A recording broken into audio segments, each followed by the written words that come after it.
Sean, do you want to intro or should I? You go for it. Okay. Welcome to this Lunch and Learn. We got two great speakers today. Yute is first up, and we happened to cross over for a short time at Dal when we were both doing planning. And he founded, or you founded PlanFX, didn't you? Or one of the founders? Co-founded, yeah, let's put it co-founded. And has done great work with that in Halifax. And now he's in Vancouver and is working with CBC. And he does some great videos for them and audio pieces on About Here that I tune in whenever I see them pop up on my LinkedIn feed. So glad to have you here talking about some of the research you've been doing for a new piece around the impacts of COVID on transit and what you see. So take it away. Well, thanks so much, Daniel. And it's a real pleasure to be here, everybody. This is, man, I mean, this is not the reunion I was, I was wishing for. I'd love to be there in person. I'd love to just be back in Halifax. I miss the city a lot often. But it's really just good to be surrounded by, some familiar faces and people that I admire greatly, but I also care deeply about. And I'm really looking forward to hearing Mackenzie talk after this too, someone that I also happened to cross some paths with at Dalhousie's planning program. So to get to my presentation, I'll give you some context as to sort of why I made this video. It hasn't been published yet, so the timing's a little off here, but you guys will get a bit of a sneak preview of sorts in presentation form. But basically, when the pandemic sort of first hit North America, one of the first things that I kind of noticed was really just, how all the buses and the transit, trains and highways sort of emptied out, and just how shocking of a visual that was. And in the weeks following that, I just ended up really being worried about transit and the fate of public transit. And in sort of my sort of the height of my anxiety around our public transit systems, I published a video, just pure op-ed style, saying like, oh my God, we have to really just give a crap about transit right now. Let's get the funding in, all that. Anyways, now about a year later, as we approach that sort of 1-year anniversary, I wanted to revisit that topic with more facts and figures on the table, with a little bit more, maybe a little less anxiety. And what I'm, sort of have to report today to you guys today, I think is, in some ways, the issue feels a bit, in some ways worse than I originally imagined, but in other ways, I think there's real hope and for transit and how we move forward on this. With that in mind, if I'm able to share my screen here, there is a PowerPoint.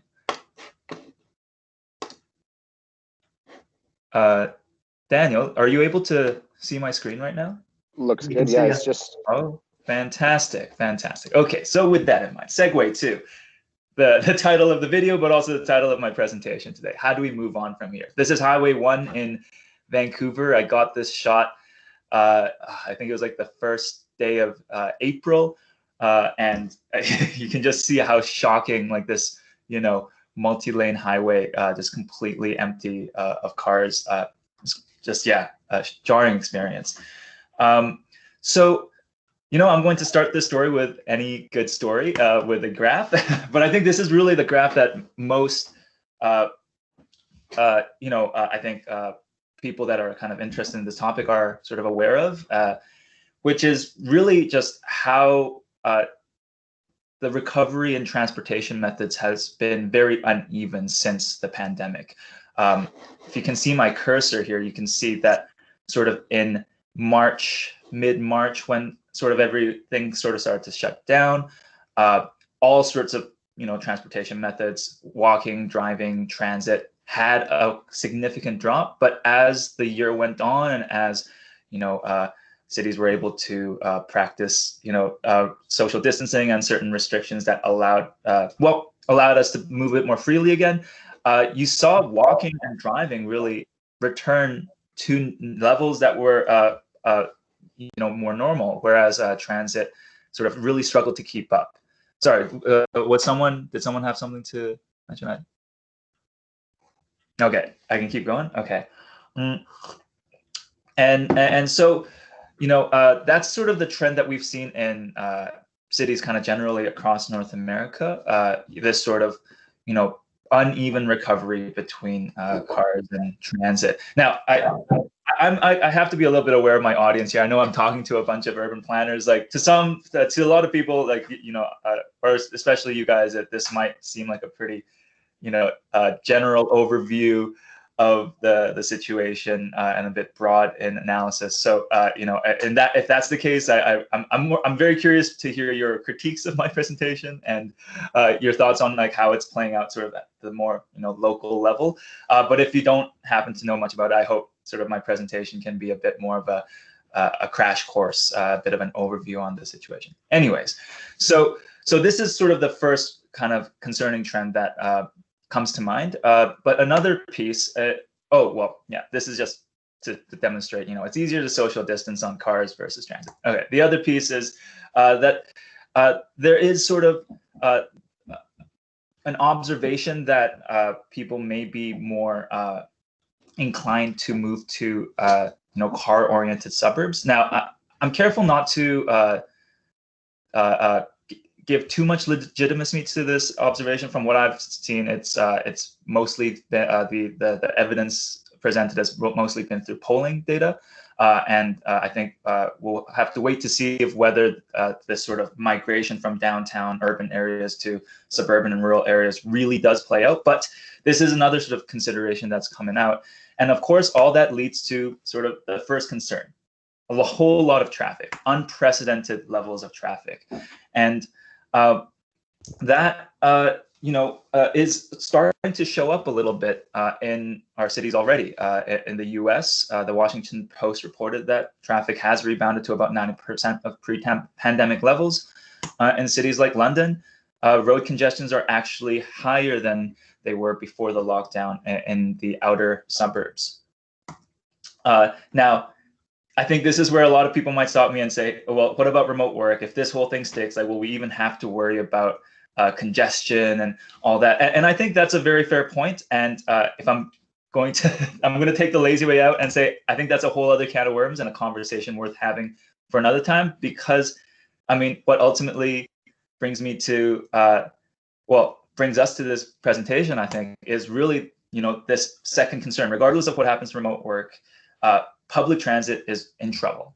And that's something that we've observed across the country. This is data that the Canadian Urban Institute collected on April 1st in 2020 compared to the baseline in 2019. And, you saw transit ridership drop between, like 88% to 74% across Canada, across these major metropolitan areas, and the recovery has been, very, very gradual. It's been and not quite steady. Because of that, many provinces have accessed emergency federal funding through the Safe Restart Agreement, except for New Brunswick. Poor New Brunswick. I believe they didn't quite understand the details of the thing. There was a bit of a snafu with their premier not sort of understanding what's going on there. It's a tragedy. They turned down free money, but it's okay, New Brunswick. But in the worst case scenario, if that funding runs out, transit services will be cut, and that's something that we sort of saw earlier in the year. There were a lot of moves for across the board for transit providers to cut service, which has been delayed for now, but that concern has not gone away, and it's really just a matter of whether the funding lasts long enough for us to fully recover from this pandemic. Another concern that came up during the summer was kind of governments using this as a bit of an opportunity to also really justify certain cuts in privatization to public transit services. Worth looking into. But then, of course, and I'm sure many sort of we all saw this in the news around, the idea of active transportation, of promising an alternative. It's easy to social distance on a bike or as a pedestrian. It's cheaper. It's very environmentally friendly. And with that, we saw massive, investments. Well, massive is maybe not the right word to say, but larger investments in active transportation projects across Canada. Here in Vancouver, the Olive Stanley Park was closed off to vehicle traffic, and that created, what many called like a flowway. I don't know if that term will really stick, but and for many, I think it seemed like a promising solution to help people, to sort of address at least the first concern around congestion building up on our streets. This is a graph from Vancouver, where you see kind of at the beginning of the year, the cyclist counts did actually increase more than the year previous, before kind of going back to regular levels. Another interesting thing we observed, of course, was the use of streets for other purposes than just transportation. In Vancouver, we saw the conversion of, I think it was something like 20 to 30 side streets to sort of these like parklet like plazas. This is what it looks like a little bit more close up. This one's pretty close to my house here in Mount Pleasant. But okay, sorry, I gave away the joke a bit. Basically, but will bikes and scooters and like walking replace cars and transit? Well, that's where I get a bit more skeptical. And obviously, one of the first reasons, of course, we do live in Canada, and I think a lot of transportation or active transportation advocates might like to think that we can get through a Canadian winter if we maybe have the right amount of infrastructure and the cultural. But right now, at least our data on the ground suggests that that's really not what happens. In Montreal, the city loses about 80% of its cyclists in February compared to the summer. This is a picture of me attempting to cycle in Halifax through the winter. One of the more stubborn cyclists on the road.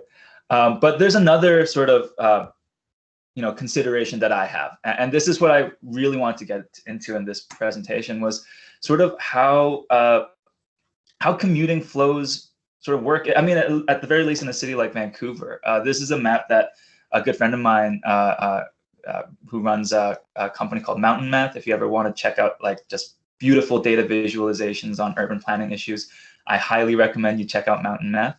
But this is sort of his visualization of commuting flow patterns in Metro Vancouver.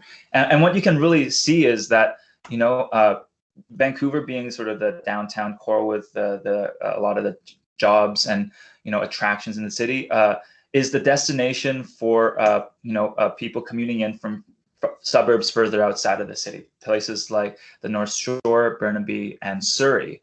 Now, the reality is that these are long distances. Commuting from or traveling from Surrey to Vancouver on a bike would be a 2-hour trip, 30 kilometers-ish. That would be a 5.5-hour walk, or a marathon, I guess, or half marathon. And there's a good reason for why these commuting flows exist. A 2-bedroom apartment in Vancouver is about $2,500 a month. That a similar, in sort of details apartment in Surrey would be $1,200 a month. Excuse me. And that's something that, you can really see on the ground when you map out average incomes across the city. This is a map of average individual incomes compared to the Census Metropolitan Area average. And you can see that, destination, like, we have sort of like our thriving downtown area with its, vibrancy and walkability and all that, really being, really reflected in the housing prices. So, oh yeah, I think this map shows it better. So within that circle is kind of, what is sort of the really downtown form of Vancouver. That's the high rises, the walk, the bike lanes and all that. And sort of at the periphery of that is our lower income census tracts.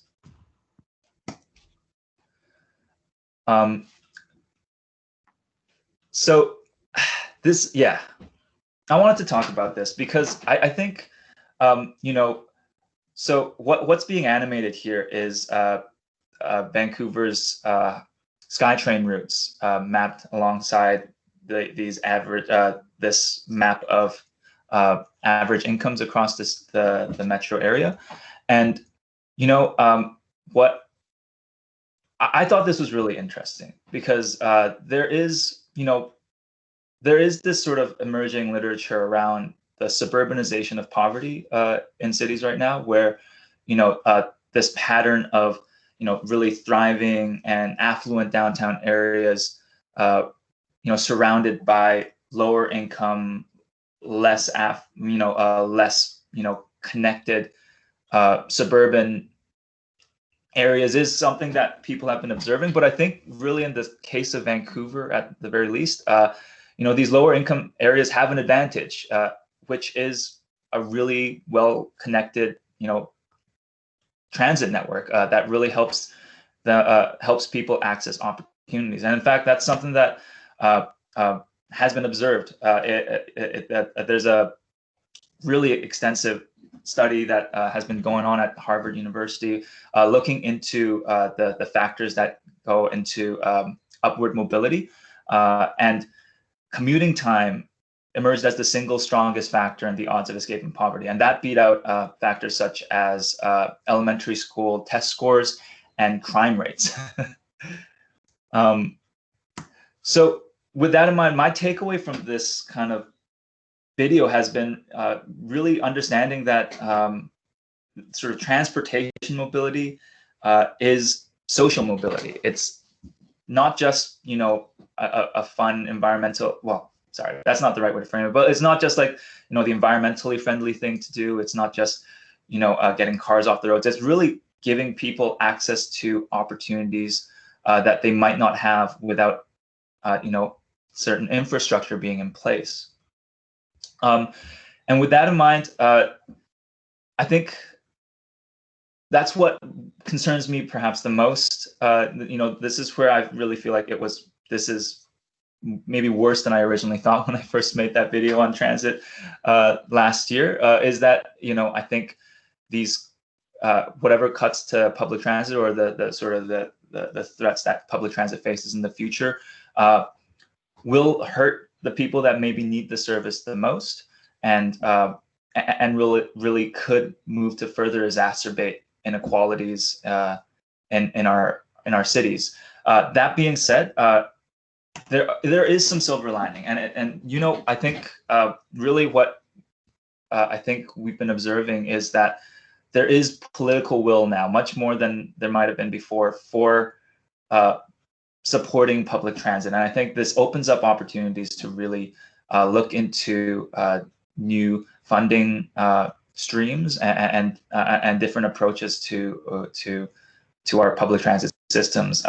This article from Pew Research found that I don't have the list of the municipalities here, but in several municipalities across the United States right now, voters have actually agreed to increases in sales taxes and property taxes to fund transit infrastructure. But I found some other couple, interesting examples. I mean, I think obviously, in some cities like Toronto, there's been a move to actually introduce more, bus lanes and increase service in some areas during this pandemic. In Vancouver, I'm sure maybe you've heard of this.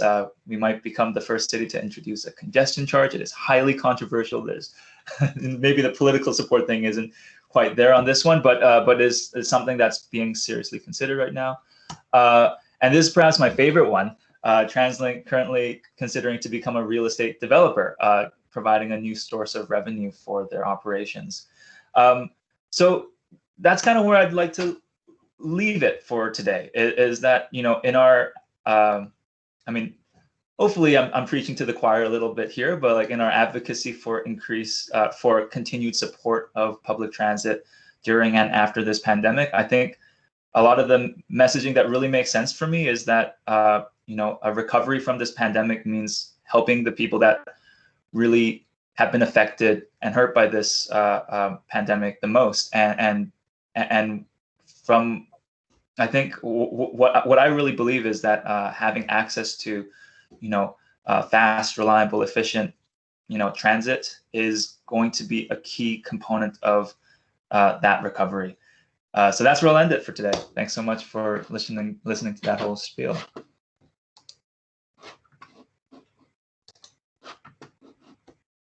Thanks, Yute. Really interesting. We have time for questions. If people have questions, they can type them in the chat box and I can read them, or they can raise their hand with the little hand thing and they can say the question themselves if they would like to.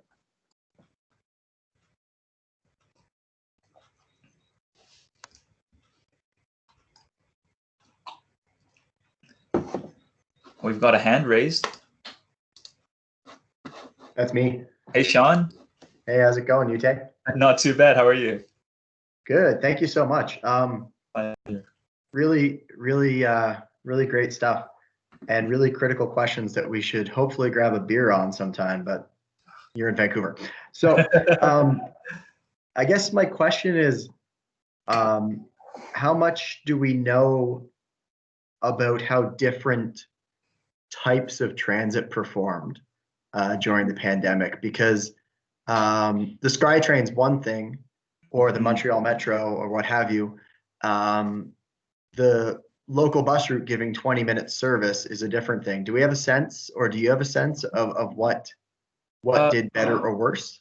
I have like only sort of the anecdotal evidence of Vancouver to offer, but I do know that in Vancouver, there's actually, if you go into the nuances of the data, I think that's a great question, because I think there's really interesting nuances in what forms of public transit have been hit the most. And in Vancouver, it's been primarily, the hardest hit has been the commuter rail. We have a line called the West Coast Express, which serves some of the most like sort of furthest out residents of the Metro Vancouver area. That I think was like hovering at like something like 15% of what it's sort of baseline ridership was and from last year. But what's been most resilient, surprisingly enough, have been the buses, more than the SkyTrains, more than the ferry. The buses, right at the height of the pandemic, were still at 40.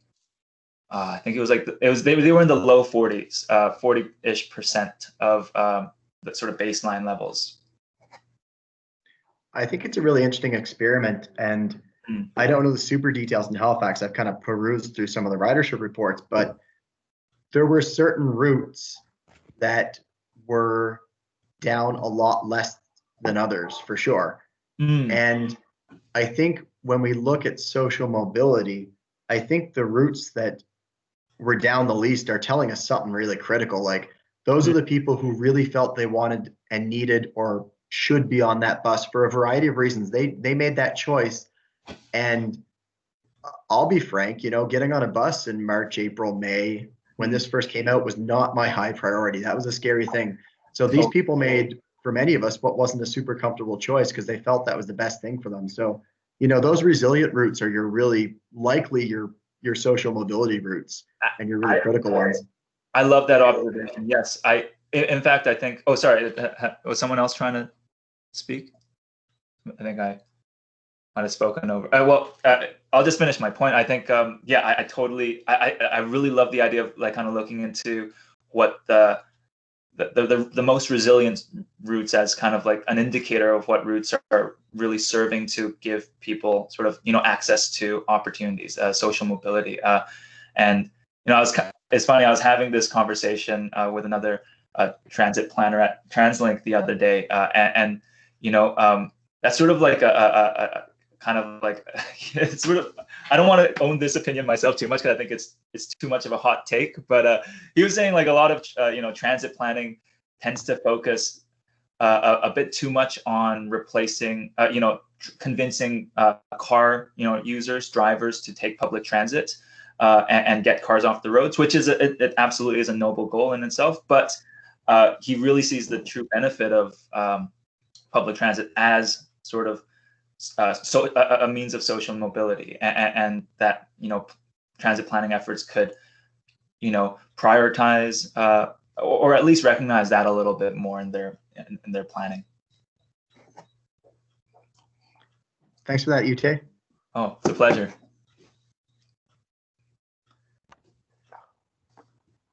Anyone else have thoughts? Or? Oh.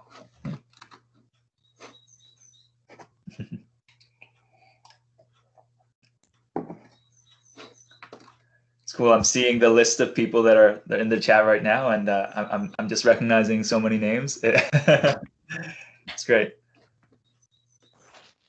So Ute, thank you so much. Mm-hmm. We have this recorded. That's great. I had a couple emails already saying can't make it. Hope to see the presentation. So hey, we've recorded it this time. And I believe that Mackenzie is up. Mackenzie Childs. Yes, I'm here. Excellent. I'm going to pass it over to Daniel to do the introductions. Thank you again, folks.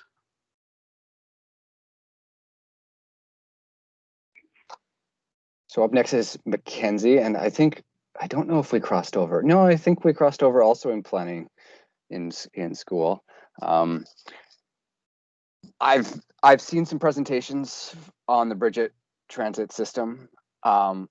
Have been inspired to it. I want to at some point go down to Bridgewater and just be able to ride that transit system because it's really interesting. But there's just too few across Canada of municipalities of the size of Bridgewater that have something like this. So I think it's an inspiration not just for small towns, but also for larger cities that want to understand like how can a simple route be effective in a neighborhood context. So Mackenzie, the floor is yours.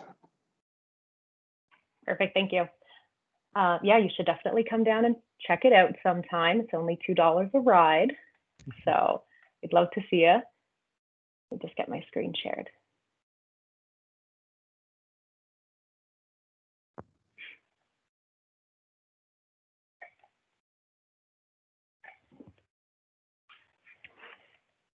Okay.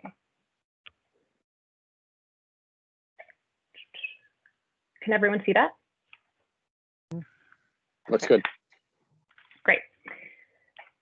So I'm just going to kind of get right into it because I feel like I could talk for hours about this and I have about 20 minutes. So I just wanted to talk about creating Bridgewater Transit. I've been involved since the beginning in 2017, and it's been really interesting and exciting to see it all progress. So a bit about the background of that, as well as implementation and kind of how we got the system going.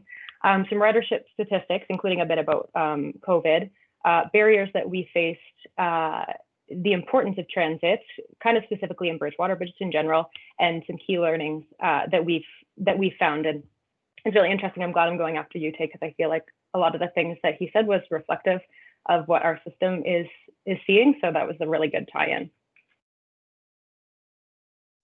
So some of you might have seen this already, like Daniel, if you've seen some of the presentations, but Bridgewater is a town of about 8,500 people, but it grows a lot to I think like 25,000 or up to that during the day for work, for people coming in for work or people accessing services. We're kind of the service hub of the South Shore.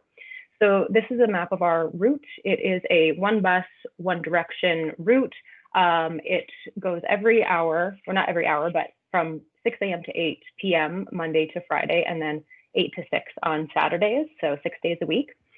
And you can see where there's the solid line. That's where you can flag the bus as well. So you don't have to actually be waiting at the stop if your house is just somewhere else or the destination that you're waiting at. If you know when the bus is coming, you can just wait there and flag down the bus when it passes. And the intention with this route was to connect as much of town as possible. So we hit places like the hospital, the Bridgewater Mall, different parks, things like that. So we tried to get as many people close to stops as we could. And I'm just going to give a little bit of background on the process and kind of how we got where we did. So in 2016, staff received direction from council to apply for funding from the Nova Scotia Transit Research Incentive Program, or NSTRIP, and if successful in getting that funding, to conduct a feasibility study to see what a transit system would look like and if it would be feasible. So we completed the feasibility study in 2017 in collaboration with CBCL, and council approved that feasibility study, and staff moved forward with developing a 6-month pilot project, which included the budget for that. And that budget was contingent on getting 2 buses donated from Halifax Transit. So that was just a huge step, and kind of it allowed us to create the system. So in 2017, the pilot project launched. And at the end of that pilot, we received some funding from Department of Communities, Culture and Heritage, which enabled the service to extend for another year. And it was called like a demonstration project.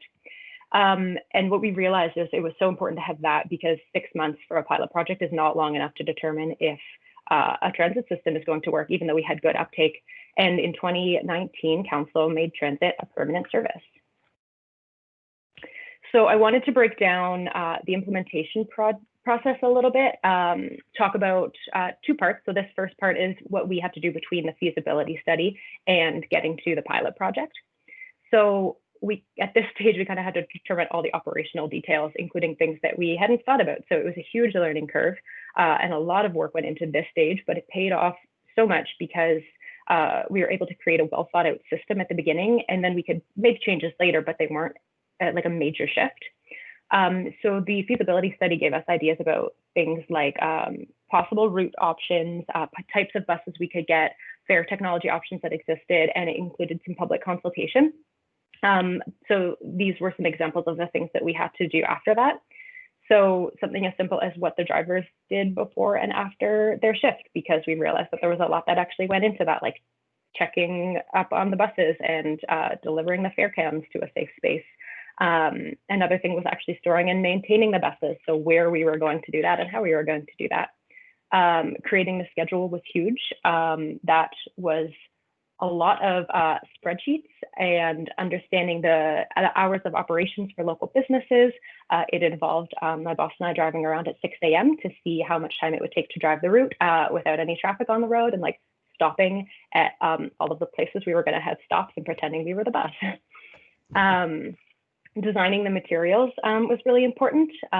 So we worked with a graphic designer on creating the different passes and tickets, the bus schedules, the route map, the website, and the ride guide to just give people the information that they needed. We also had to determine where we were going to sell passes and what passes we were going to offer.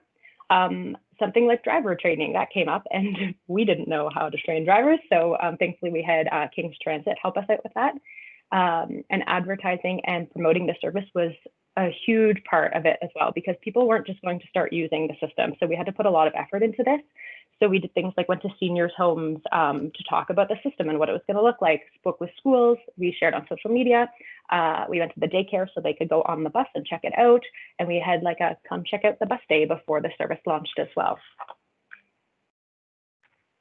And so then there were things that had to be done in between that pilot project and moving to a permanent service. And that was things like growing our team. So we got more drivers, a transit supervisor for the operations was necessary because we needed a dedicated person. We put a lot of work, as I said, into the actual route and the schedule at the beginning. So those mostly stayed the same, but we added and moved a few spots around based on passenger requests and thoughts. And we tweaked the schedule a little bit. We did things like remove the Sunday service because we just weren't getting a lot of ridership. We made a few changes to passes. So for example, we had a 30 ride pass at the beginning, but we swapped that out for an unlimited monthly pass because passengers requested that and they thought it was going to be more useful for them, and there was a huge uptake on that. And we also increased our partnerships. So an example is the United Way came to us, and now we have a a partnership where we provide them with free transit passes to then distribute to social organizations who then distribute it to people who might not be able to afford to pay for a ticket. So most importantly, I think throughout this whole thing before we became a permanent service it was really important to listen to the stories, because sharing them helped council and the public really understand the importance of transit. So I want to talk about ridership a little bit. We collect ridership data on an hourly basis, and we break it up into the different fare types as well. So the feasibility study that we did estimated 16,000 riders in the first year was necessary to be successful, and we actually hit 25,000 on our first anniversary, which was very exciting. So just wanted to show you in this chart, that first column is the total ridership. And as you can see, we're at 25,000 the first year, jumped up to 31,000 the second year. And then most recently, we were at 28,000. And all the ones on the bottom, just an asterisk because COVID hit. So there were definitely impacts on that, but I think it was really impressive to still see that ridership is higher than it was at the beginning, even with COVID. Children under 5 are actually a substantial part of our ridership, interestingly enough. So I wanted to highlight that. It's often groups of daycares that use the bus to get around different places. And there was a drop this year because they haven't actually been using it since COVID. And I was just having this conversation today, actually. And I think the main reason is because there's nowhere that they can go right now, because they can't go anywhere in big groups, or they are not, these places that they would normally go aren't offering programs. I also wanted to highlight the unlimited adult pass. That's the one that we brought in to replace the 30 ride pass. And that has stayed pretty high for people using that a lot. So you can see that regulars are using the bus because they commit to that monthly pass, and they're the ones that are still using the bus. The United Way program, I've already mentioned as well, it kind of came in halfway through that 2018-2019 year. So that's why that number is lower, but it still stayed up as well. Although I was looking at the numbers again, and it shows that there's a need, but there was a drop since COVID. So before COVID, we were getting about people using it, about 150 to 250 people using those passes per month. But now it's around 120. So it is lower than what it was before. That final column is assistance. So I've kind of combined people who use a wheelchair, people who need an attendant to help them use the bus, people who have a stroller, and people who have a walker. And it just shows that a variety of people use the system, and it's really important service for people who maybe struggle to get around without it. So I also just wanted to highlight average daily ridership. The first full month of our service that was paid was November 2017, where people actually had to pay to use the service. And we had on average 52 rides a day at that point. And then by January 2020, that was growing, and that was up to 116 rides per day. And so far this month, so a year after that, with COVID taken into consideration, we are back down to 64.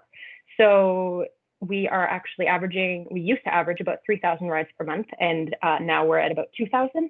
So it's gone down, but that's still 2,000 people that need to get some, or not 2,000 people, 2,000 rides, people needing to get places and choosing to or having to use the bus to do that.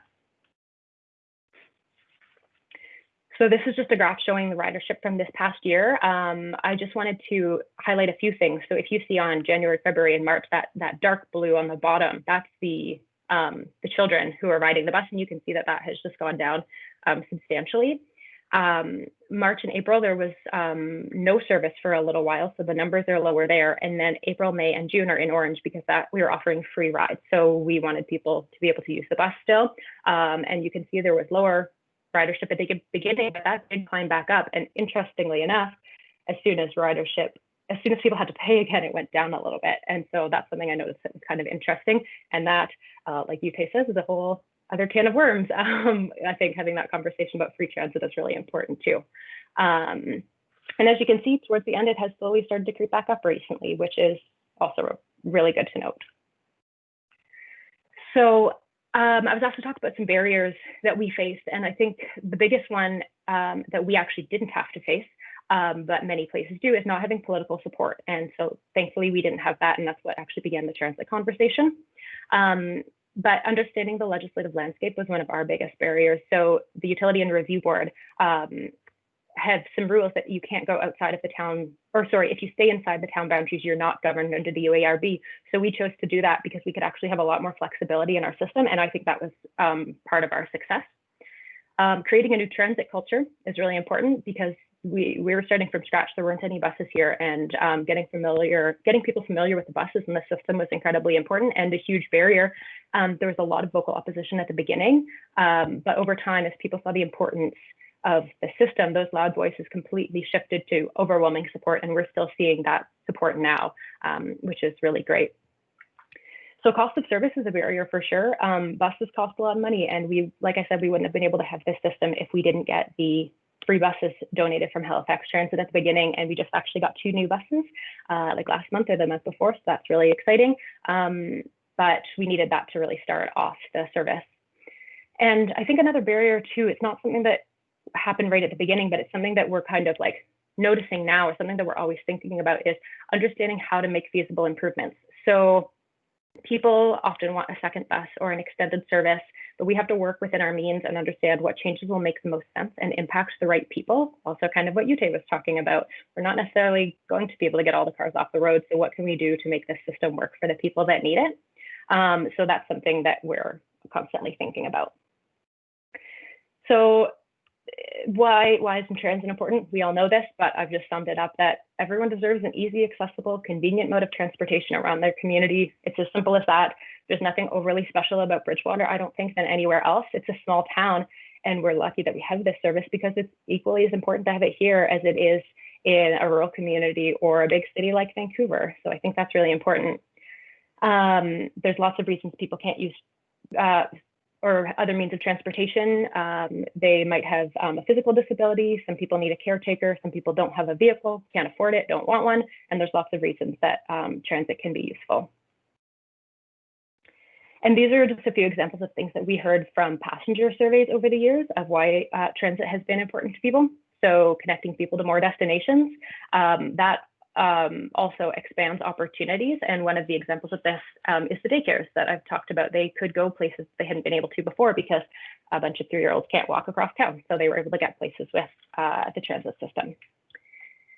Reduced transportation expenses is a major one that we heard a lot about. It's so much cheaper to take transit than owning a vehicle, of course, but even for paying for a taxi, a lot of people were paying for taxis and they couldn't really afford that. So this gives them another opportunity to save money and use it for something else. Providing independence is something that came up a lot too, whether that's for seniors or people with disabilities or youth. It just gives people more independence to get around. It supports active transportation. People are walking to and from the bus stops. And we've also heard that it gets people to places where they can do physical activity, like the Lifestyle Center. There's a walking track, and people were able to take the bus to then walk around that track inside instead of having to walk outside in the winter. And finally, it connects people to each other. And it's not only taking people places to go be social, but it's also allowing people to be social on the bus. One story that I really love is that there was a woman who took the bus to go to the mall and get some cake and have the cake with her friends at the mall. And she came back on the bus and she still had some. And so she just mentioned to everyone that it was her birthday and offered to share the rest of the cake with everyone. And they just ate cake on the bus together. And I love that story. So I was asked to talk about like 1 to 3 things to tell communities, things that we've learned for people who might want to do the same thing. And I think I have 13 things because 1 to 3 was not enough. So I'll be quick, but I broke it into 4 sections. And one of those is support. And I've talked about this already, but political will and a supportive council is really important. You can't have it if you don't have them on board. And you also need staff who share that vision, because you can have a transit system, but if you want it to be good, you have to have people that are passionate about it at the beginning and also people that are going to keep working on it through all the different stages. Funding support is crucial. So you need that to establish public transit, reduce the burden on taxpayers, reduce the risk for the politicians, and ease the budget pressures for staff as well. So like I said, we got funding from a few provincial departments, and that was immensely helpful in having the system. And also support from other municipalities and all departments within your municipality. So we had help from King's Transit and Yarmouth and Halifax, and we learned so much from them, and we wouldn't have been able to have the service without them. So honestly, just using those resources is really important. So the next kind of focus is establish. So as simple as this is, but start somewhere. Bridgewater doesn't have frequent service. We run 6 days a week, but we run every hour. But we put so much thought into determining appropriate service and schedule to make the best of what we have. And we can make tweaks as we go, but we have something, and we're still getting a lot of people places that they weren't able to get to before, or in a different way that's more feasible for them. Another key thing that we've learned is collecting data is really important. So ridership data, having surveys where we ask people their input and their thoughts, hearing stories from people. We did an evaluation after the pilot project, and all of this has been so helpful and so important because the community can see why this is actually benefiting people. Staff can see ridership patterns, and counselors can understand those when they're asking questions, or when they're answering questions from people asking why this service is necessary. They can tell them why. And this also helps you make decisions about how to tweak the service later to make it a little bit more efficient and make it better for your community. Another one is promote, engage, and celebrate constantly. So we do things like we have sponsored rides every Sunday in December. It's sponsored by a local business, and people can ride for free. And there's a huge uptake around the holidays, and it's really great to see. We celebrate bus anniversaries with cake, and we ask people to write birthday cards to the bus, and people do that. We have draws for free passes, and we made a video to celebrate our new buses coming. So just constantly doing that and keeping people engaged, I think, has been really helpful. The next kind of topic is grow. So we didn't rely on the fanciest technology at the beginning, and we still don't. So we just knew our community, and we knew from talking to other places that technology isn't going to necessarily be the best thing. So we don't have a smart card or a fare app or anything like that. We just have paper tickets, and it's worked really well. But then we can also grow, and we got something like the transit tracker, which is just a web page that people open, but they can see where the bus is with a GPS tracker in case the bus is late or it was early for some reason. They just can double check if they need it. Understanding who needs the service. This is kind of what Yute talked about at the very end, and I think it's really important. I think we would love to take all the cars off the road, and that was actually one of the initial goals for this system, but that's just not what we can achieve. We have a small system, and we need to focus on the people who need it and the people who are using it now. So making it better for them, and also doing little tweaks that are manageable, that are maybe going to get more people to use it who just can't right now, or just don't think they can. So working with that and understanding who needs this bus system. And also reevaluate. So we're currently looking at what areas and stops have high use and what doesn't, what stops we're going to prioritize for improvements, what areas are not serviced right now that maybe can without disrupting our route so much. And also something that came up if anyone attended the talk yesterday, but you can't please everyone. We're a fixed route system, and we can't drive down every road or every cul-de-sac. And so we need to find that balance of tweaking the service, but also sticking to what is going to work, what we know from our experience and our research, and helping people access the system that exists. And finally, community. So hire great drivers, for sure. This is a picture of almost all of our drivers and our transit supervisor, and they're just an incredible source of information. We get information from them all the time about passengers, how the route is doing, how people are using the service, and they just really want it to succeed. So they've just been amazing and really important in this. And finally, know your community. What we have here isn't going to work everywhere, and what works somewhere else isn't necessarily going to work here. We put a lot of thought into figuring out where the route was going to go, what the schedule is going to be like, what passes we're going to use, just all of these things based on what people are going to need here. We know our demographics, we know our community, and we talk to the drivers and talk to the community about what they need. And doing that, I think, makes a really good transit system, because you can actually figure out what is going to work for your community, because it's not going to be the same everywhere. So I'll end it at that, and I also wanted to do a little plug. I don't know if this is going to go out, but there's a hyperlink to Planifax is making a transit system video where they interviewed some of us from the town of Bridgewater, and it was supposed to be a 5-minute video, and it ended up being 15 minutes because we just kept on talking about Bridgewater. But it's more about this, about how we made this transit system. So thanks.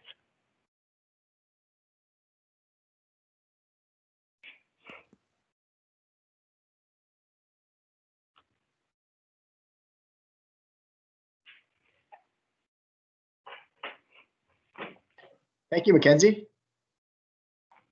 We have some questions. And before we get to the questions, great job. Like the presentation and also Bridgewater Transit is just phenomenal. I hope lots of other maritime towns and Canadian towns take it up. So Me too. you're spreading the word. It means a lot to a lot of people. Good. So yeah, we want to. Question from Arthur McDonald. Should LPANs, or planners broadly, I guess, lobby the provincial government to change the act to enable joint municipal transit service operations? Thoughts on that? Yeah, that's definitely one of our barriers. I think that's a great question. So we have a transit system and it works really well and we're really proud of it, but we can't go outside of our town boundaries.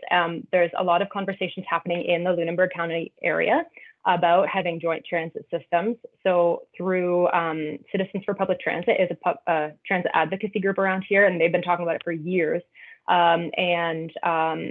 The municipality district of Lunenburg is starting to talk about it. Like there's been a feasibility study done about joint transit. And one of the biggest things is that we can't extend our system to go outside the boundaries and connect to these other places unless we're willing to restrict what we can do with ours now. So that is a huge thing that we are dealing with, and other people probably are too. And yeah, I definitely think that needs to change. So how we go about doing that, I don't know, but I think that needs to be relooked at for sure. It's really like we need to connect to all of these other places. And it just makes it easier for rural transit systems too, going in and out of boundaries. So I think it's an important conversation. Awesome. A follow-up question on that. If not for the rules, would Bridgewater Transit look to extend service to the Walmart outside of town limits? It's like the question we get the most. So not with our existing system, because it is a 1 hour loop and we're like on the dot, and we need the service to still be usable. We don't want to have an hour and a half service because that's just going to make less people use it. It needs to be efficient. But I think there's definitely the possibility of just like doing a little connector van or something like that, going from the Walmart from exit 12 to the closest transit bus stop, which is pretty much at the intersection between municipality of District of Lunenburg and the town of Bridgewater. It's like right on the boundary line. So I think we probably would look at it. I don't know if we would do it right away, because we haven't had to think about it because UARB has that rule. But it's what we get asked more than anything else. So yeah. What's the distance between your intersection and the Walmart? A couple hundred meters kind of thing? Yeah, I don't know exactly, but it takes like 2 minutes to drive it. It's really not far, and it's a big, so for anyone that doesn't know, there's like a Walmart, a Staples, a Canadian Tire, a few other things, a hotel, a French school, the new municipality of District of Lunenburg like building, like a lot of things right outside of town that we just can't access through transit yet. And yeah, they didn't build their stuff on the way. They didn't build in a transit-friendly location. So you guys have to deal with it now. Yeah, exactly. That's hard. That's the hard thing about how those kind of just outside of town things come to be, and now we're trying to work to connect them. So cool. If you're willing to stay for a bit, we're just past 1, but a further follow-up to Peter's question. How about Mahone Bay and Lunenburg? I think you touched on that. Yeah, so similarly, we can't do it personally, but there's conversations that have been happening over the last couple of years, because I think more people are interested in it and see the need.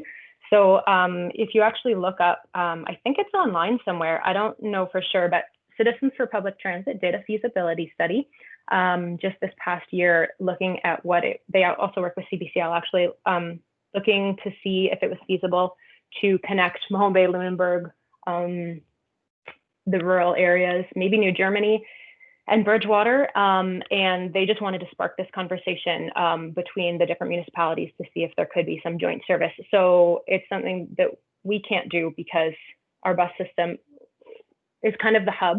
We've described it, as does our mayor, as like a hub and spoke system. So Bridgewater now has this hub. We have this established transit system that we want to keep working on and improving, and we need the flexibility to do that.